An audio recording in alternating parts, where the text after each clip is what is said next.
And I was happy to meet him, and now, of course, but I didn't fall all over him like I did with Deepak Chopra, and now I feel so guilty that I didn't throw myself at Stephen Jay Gould, and I did to Deepak Chopra. I almost have to reinstitute a God just so I can go to hell for that.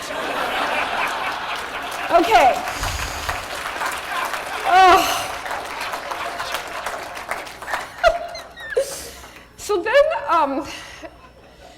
I had to let go of Deepak Chopra. So then, I got this book called How We Believe by Michael Shermer, and I actually bought it as a believer. Like, yeah, how do we believe? Tell me how.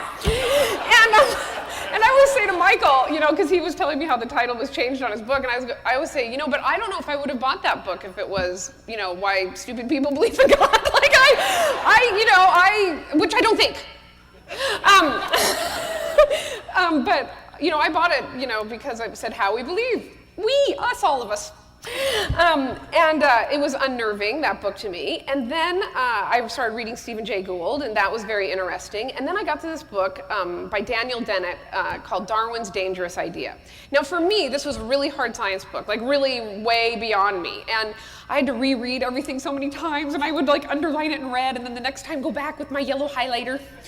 And I was so happy that he, summarized everything at the end of every chapter, because I would never have gotten through it without that. But anyway, there was this point about halfway through Darwin's Dangerous Idea when I just remember I was walking through my backyard, and I thought, I just had this little voice that was, there's no God, there's no God, there's no God. And I kept trying to push it out, and I kept thinking, but there's no God. And then it just started getting louder and louder, and I remember sitting down in my backyard, and I thought, okay, there's no God, okay, am I capable of not believing in God? Now, you don't understand, to me, God was my best friend my whole life. I mean, God was there for me during all my breakups when it was totally their fault. And, we're talking about my best friend here, And then I thought, well, no, I can't do it. I don't think I can do it. I think I have to keep believing in God. And then I thought, every great emotional advance I've made in my life, every maturing advance, has been at its core about one thing. It's been about accepting the truth over what I wished were true. And that's been true with guys, with my career, with my parents, with the world, with everything. It's been about really accepting in your gut, whether you like it or not, what is true. So how could I come up to this ultimate question, the biggest question of all, and then back off of it? I wouldn't have any personal integrity with myself if I did that. In some ways, the Catholic Church, I read all those saint stories, they always come up to this moment, and then it's the moment of truth. I mean, in some ways, the Catholic Church mistakenly instills a great respect for things like truth in you. And yet, so then I thought, well, I have to let go of God.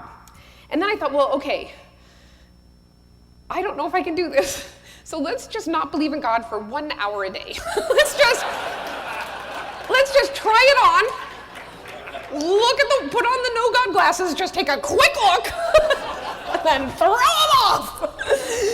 And it was terrifying.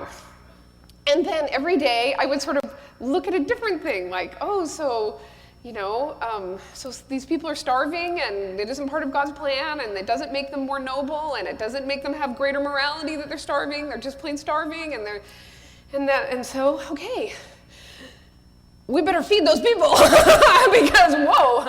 And then I would put it away, and then the next day I would sort of not believe in God for a little bit longer, and then I almost had this image of God sitting at my front door on his suitcases, like this kind of old man, and it's I felt like I was saying to him, I was breaking up with him, basically. I was constantly I'm so sorry, we had the good times.